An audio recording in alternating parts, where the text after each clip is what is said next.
عقائد کی تعلیم، ایمانیات کا مذاکرہ، اللہ کے معرفت، نبی کی عظمت اور ان کے حقوق کا تذکرہ کہ نبی کے ہم پہ کیا کیا حقوق ہیں، یہ گھر میں کرو اور اس کے لیے مکاتب بھی قائم کرو تاکہ علماء حفاظ مکاتب قائم کریں، تاکہ گھر والے نہیں کر رہے ہوں تو کم سے کم ہم نائب نبی ہونے کی حیثیت سے اس کا کچھ حصہ تو ادا کر دیں، اپنا حق تو ادا کر دیں۔ ہماری ذمہ داری تو ہے۔ گھر والے بچوں کو ملحد بنا رہے ہیں، زندیق بنا رہے ہیں، تو خیر گھر والے تو جواب دیں گے ہی، محلے کے پیش امام صاحب بھی تو جواب دیں گے۔ تو اس لیے مکاتب کا قیام کیجیے، منظم مکاتب۔ ہمارے 2000 کے واسطے نہیں، ملے نہ ملے، لیکن میرے ذریعے سے محلے کے 10 20 25 50 بچے جہنم کی آگ سے بچ جائیں۔ قوا انفسکم واہلیکم نارا، اپنے اہل میں اپنے خاندان والے داخل ہیں، اپنے اہل میں اپنے تحت کام کرنے والے داخل ہیں، اپنے اہل میں اپنے اڑوس پڑوس جن سے ہمارے ساجھے ہیں، محبت ہیں، رشتہ داریاں ہیں، یہ سب داخل ہیں۔ آپ ان کی فکر کیجیے۔ اس لیے یہ بات کی بار بار توجہ دلائی جا رہی ہے، بالخصوص آنے والے دنوں کے لیے ابھی سے مسلمانوں کو بہت سخت تیاری کرنے کی ضرورت ہے، اس لیے کہ آنے والے دنوں میں کسی ایک اسٹیٹ میں نہیں بلکہ پورے ہندوستان میں ایک نیا نظام تعلیم آ رہا ہے، پورے ہندوستان میں آ رہا ہے۔ آنے کی پوری تیاریاں ہیں، ہو چکی ہیں، اور وہ سب کچھ پاس ہے، منظور ہے، قانون بن چکا ہے، نفاذ کی تیاریاں ہو رہی ہیں، سلیبس پرنٹ ہو رہا ہے، سب ہو رہا ہے۔ اسے ہو سکتا ہے کہ اس سال کو تو ایسے ہی ضائع کر دیا ہے، اور وہ چاہ بھی یہی رہے ہوں گے کہ یہ سال اسی طریقے سے نکل جائے، اور نیا تعلیمی سال نئے انتظامات کے ساتھ اور نئے نصاب کے ساتھ اور نئے نظام، مجوزہ نظام کے ساتھ وہ شروع کیا جا سکے۔ تو اس کی تیاریاں مکمل ہیں۔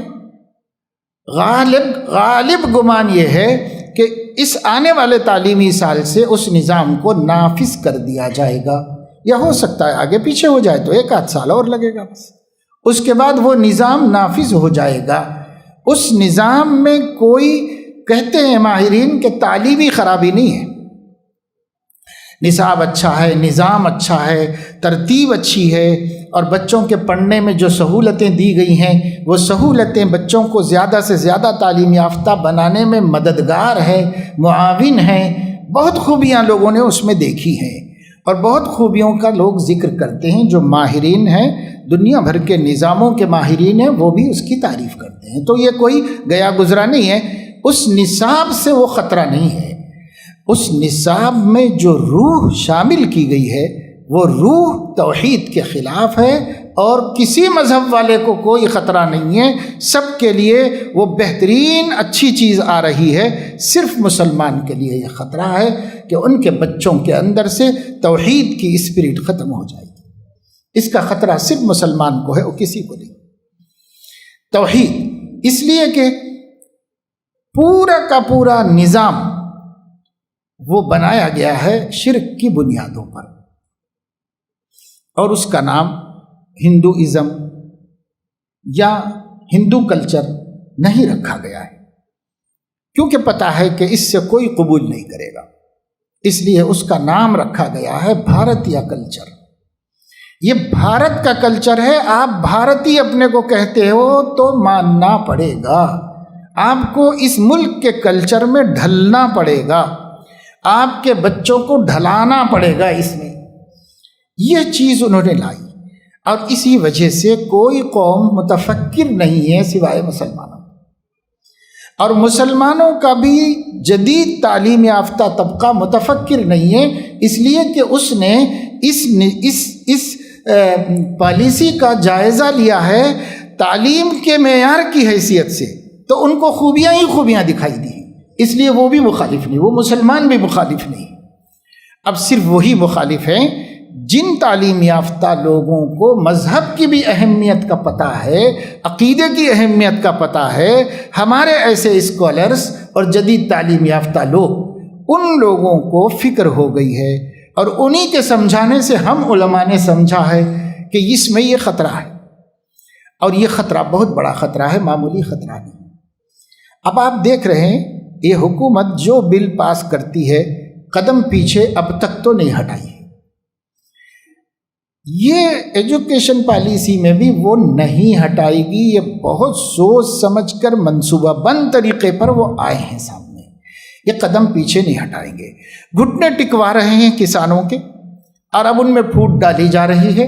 اب ان میں سے کچھ لوگ حکومت کی طرف ہونا شروع ہو چکے ہیں، وہ خود ہی ٹوٹ جائے گی تحریک، وہ خود ہی ختم ہو جائے گی۔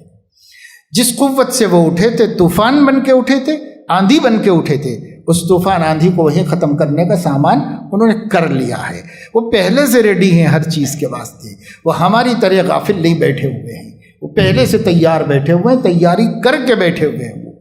تو اس وجہ سے اب ہمارا یہ کہنا کہ ہم مسلمان نہیں مانیں گے، ہم مسلمان یہ تعلیمی پالیسی نہیں قبول کریں گے، تو وہ بولیں گے کہ دوسرے معنوں میں تم یہ کہنا چاہ رہے ہو کہ ہم بھارتی نہیں، ہم پاکستانی ہیں، یہ کہنا چاہ رہے ہو۔ تو یہ تہمت ہم پر لگا دی جائے گی اور ہمارے لیے راستہ اور مشکل کر دیا جائے گا۔ اس لیے اب مسلم بچے وہی پڑھیں گے، اور وہی پرائیویٹ اسکولوں میں پڑھانا ہوگا اور وہی سرکاری اسکولوں میں پڑھانا ہوگا۔ آپ کے لیے بچنے کا کوئی راستہ نہیں رہے گا۔ کیا کیا جائے؟ کیا ایمان کا سودا کر لیں گے؟ کیا توحید سے ہاتھ دھو لیں گے؟ کیا 25 کروڑ مسلمانوں کی کم از کم 15 کروڑ بچوں کو جہنم کی طرف جانے کے لیے دے دیں گے؟ کیا کریں گے؟ نہیں مانیں گے، ممکن نہیں ہے۔ تبدیلی چاہیں گے، ممکن نہیں ہے۔ تو ہوگا کیا؟ اس کے لیے واحد راستہ اگر اب باقی رہ گیا ہے توحید، رسالت، عقیدہ، ایمان کی سلامتی کا، تو صرف ایک ہے اور وہ ہے مکاتب کا سسٹم، اور کوئی راستہ نہیں۔ مکتب مضبوط کیجئے، مکتب چل۔ اب صورتحال یہ ہے کہ مدرسہ کھولنا ضروری نہیں ہے، مکتب کھولنا ضروری ہے۔ مدرسے کی تعلیم فرض کفایہ ہے اور مکتب کی تعلیم فرض عین ہے۔ فرض عین کی طرف توجہ دیجیے۔ ہنگامی اوقات میں سب کو بسا اوقات اپنا کام چھوڑ کے بھی دوسرا کام کرنا پڑتا ہے۔ کتنے ناظم خالی بیٹھے ہوئے ہیں، کیوں نہیں مکاتب قائم ہوتے؟ اور کتنے لوگ علماء بیکار ہیں، کیوں نہیں مکتب قائم ہوتے؟ 8 مہینے ہم کو ملے، 8 مہینوں میں ہم قوم کے بچوں کو کہاں سے کہاں پہنچا دے سکتے تھے اگر ہم مکتب کی محنت کر لیے ہوتے اس کے اوپر۔ تو نہیں، ہم نے نہیں کیا۔ یاد رکھیے میرے دوستو، آپ سے اور آپ کے حوالے سے، آپ کے علاقے کے تمام علماء سے، حفاظ سے، مؤذنین سے، ائمہ سے درد مندانہ اپیل ہے کہ آپ یہ بات ہر ایک تک پہنچا دیجئے کہ اگر یہ مکتب کا سلسلہ بہتر، منظم، مخلصانہ اور نبی کی محبت کو اپنے دل میں لے کر نبی کی امت کی محبت کو بچانے کے لیے آپ نہیں کریں گے تو اللہ کے نبی کو منہ نہیں دکھا سکیں گے قیامت میں۔ یہ اتنی بڑی ذمہ داری ہے۔ اب دوسرے کام کم کیے جا سکتے ہیں، دوسرے کاموں کی زیادہ فکر اب نہ کریں تو چلے گا۔ اب اس کی فکر ہو کہ ملت کی نئی نسل کا ایمان ہم مکتب سے بچا کر اسکول بھیجیں۔ اگر یہ مومن بن کر نہیں جائیں گے تو مشرک بن کے واپس آئیں گے۔ یہ صورتحال وہاں پر ہو چکی ہے، اس کا انتظار ہے۔ اب اس کا کوئی ٹکراؤ نہیں ہے، ٹکراؤ کر بھی نہیں سکتے، مقابلہ نہیں ہو سکتا اس کا۔ اس لیے جو اپنے ہاتھ میں ہے کرنے کا ارادہ کر لیجئے، چاہے وہ عالم بھی نہ ہو، چاہے وہ حافظ بھی نہ ہو، مگر آپ کی گلی میں مکتب چلتا ہے یا نہیں چلتا ہے؟ آپ کی گلی کے کل بچے مکتب کو جاتے ہیں کہ نہیں جاتے ہیں؟ آپ چاہے حافظ نہ ہو، عالم نہ ہو، لیکن اپنی گلی کی فکر کیجیے، اپنی گلی کے حد تک فکر کر لیجیے، میری گلی کے بچے مکتب جاتے ہیں کہ نہیں جاتے ہیں، اس کی فکر کیجیے۔ ورنہ یہ طوفان ہے، طوفان ہے، اور بہت بہت خطرناک طوفان ہے۔ اور وہ سونامی آئی تھی ہوگی تو آ کر کے کچھ لوگوں کو ہلاک کر کے گئی ہوگی، جو ایمان پہ مرے جنت میں گئے، اور جو بے ایمان میں گئے اپنے انجام کو گئے۔ اتنا ہی تو ہوا۔